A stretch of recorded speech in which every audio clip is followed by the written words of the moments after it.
हिंदी चादर नवम गुरु। मैं कई बार मेरे मत क्षेत्र में गुजरात में भी कहा हूं, अगर गुरु तेग बहादुर न होते तो हम कोई हिंदू न होते, कोई सिख नहीं होता, पूरा भारत समाप्त हो गया होता। इस देश पर नवम गुरु के जो उपकार है वो 5000 साल के बाद भी इसका शुक्राना अदा नहीं हो सकता, कोई भूल नहीं सकता।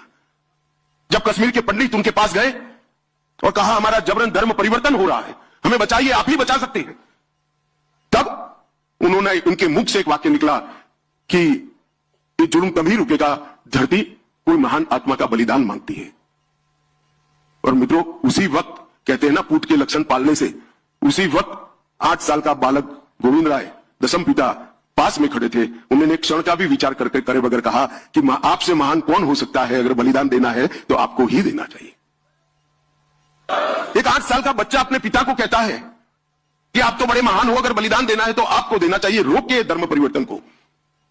और फिर नवम गुरु की वो महान यात्रा दिल्ली तक की, और औरंगजेब को कहा कि धर्म परिवर्तन बंद करो, मुझे अगर धर्म परिवर्तित कर देते हो तो पूरा भारत धर्म परिवर्तन करने के लिए तैयार है। और जो यातनाओं का वर्णन है, मैं तो यहां बोलना भी नहीं चाहता, बोल भी नहीं सकता। इतनी यातनाएं सहन करने के बाद भी जुल्मी और अत्याचारी लोगों के सामने अपने मक्कम इरादों को कभी उन्होंने पिघलने नहीं दिया।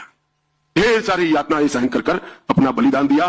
दिल्ली का शीशगंज गुरुद्वारा आज भी और सैकड़ों साल बाद भी सभी देशभक्तों के लिए सबसे बड़ा तीर्थ स्थान बना हुआ पड़ा है। और ये सभी देश के लोगों को दिखाता है कि एक व्यक्ति अगर चाहे तो शासक कितना भी जुर्मी हो कुछ नहीं कर सकता, व्यक्ति का बलिदान उसको शासक से ऊपर उठा लेता है।